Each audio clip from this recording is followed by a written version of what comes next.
So we got another buzzword. This time it's called task masking. Brand new. You've probably never even heard of such a thing before, because there's also this other buzzword called productivity theater. So what do they mean? It's essentially just pretending to be busy, faking work.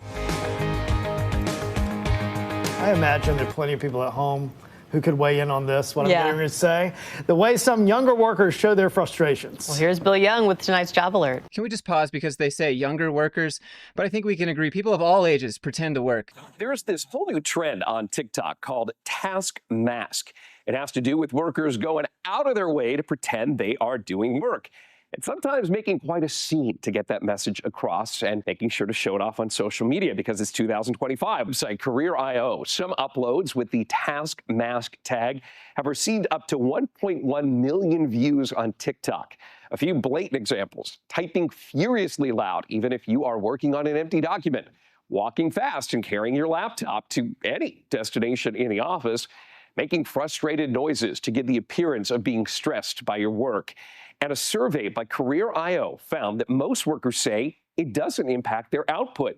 It plays into the theory that younger workers don't think FaceTime is as important as work so long as performance and output is an effect. So typing on your keyboard, carrying your laptop underneath your arm, walking fast through the office. You're late for that next meeting that you have to sit on Zoom for. What's next? Are they going to come up with another trend and call it alt-tabbing, the new way to hide work from your boss? If somehow you don't know what alt-tab is, go ahead and give it a try. If you're on a Mac, command tab. I mean, those are the sorts of tips that really help you when it comes to avoiding people and looking busy. Actually, you know what? Let me just give you the secret sauce. You might want a pen and paper, or feel free to try these out. Let's start with Windows key and D, your emergency window escape keybind. It will minimize all your windows instantly. And then you have Windows Control D, which will instantly create a brand new desktop that's blank, so you can have one for work and one for the other stuff. And then you have Control Shift T, which will reopen that important tab. And then you have Windows L, which will lock your windows for instant busy mode. Oh, sorry, I was just about to get up and get a coffee or go to the bathroom. What do you need? And then you have Windows Control Shift B, which forces a quick display reset. IT still hasn't fixed my workstation yet. I'll need a few more minutes. For Mac users, it's Command Tab to Alt Tab. You have Command H to hide all your windows. You can hit F3 to pull up all your windows for maximum chaos if you just want to overload it. Oh, sorry, so busy right now. And then you have Command Option Escape, which opens the Force Quit menu, so you can just sigh and be like, oh, gotta love updates, right? And then you have Command Shift 4 and Space, the screenshot tool, so you can pretend to be screenshotting important details of your Excel or whatever. And then there's also Option Command 8, which will invert all the colors on your Mac screen, so you can be like, oh, I guess my display's acting up again. And then for some bonus I swear I'm working techniques, you can always just set your screensaver to System Update in Progress, and if anyone asks, just say you're waiting on it.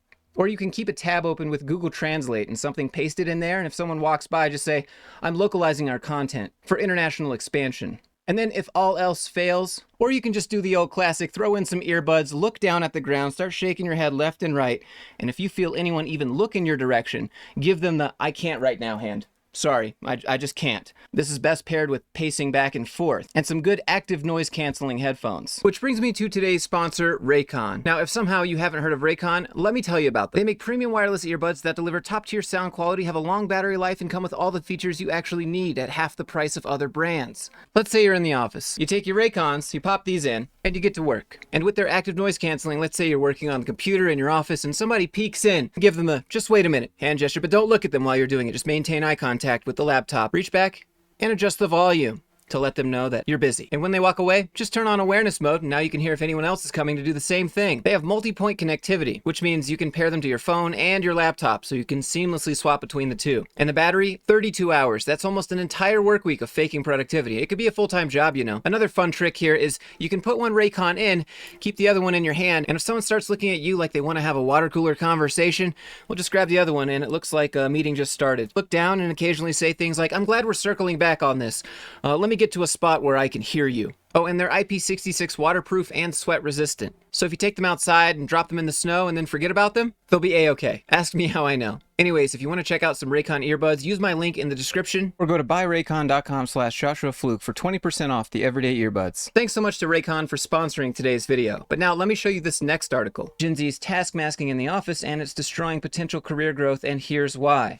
And then down here they go, the Z stands for zero effort. Ha, you got them. Gen Z employees are hiding how little they're doing at work by task masking, a trend that's taking over, especially as more companies enforce return to office mandates. Now, honestly, when you think about it, this is actually pretty strategic because in the corporate world, you don't climb the ladder by working the hardest or staying the latest. You climb it by being the most seen. The squeaky wheel gets the grease, as they say. So if you're one of those workers that takes their nothing they do all week long and makes it into the biggest thing the company's ever seen, then you'll probably be the one climbing the corporate ladder. So it's actually kind of smart. But the reason you know this buzzword is total nonsense is because if task masking actually mattered, you'd hear them talking about how the output decreased. But they're not. They're not talking about the results or the output. They're just talking about how people are hiding their work. Not that they're not doing their work, which brings us back to the problem of having to be in the office. When you're in the office, there are often times where there's just nothing to do. So you have to look busy. You have to be typing away or doing something, even though there's nothing to do or you've already done your work, or you could do your work in the next 10 minutes and then not have anything else to do for the week. So you have awkward amounts of time, but you still have to just be there. Whereas if you're remote, you can take that opportunity to do other things you need to do. But if they force you into the office, you're just probably going to sit there and task mask. This is an interesting trend. Not saying it's right or wrong, but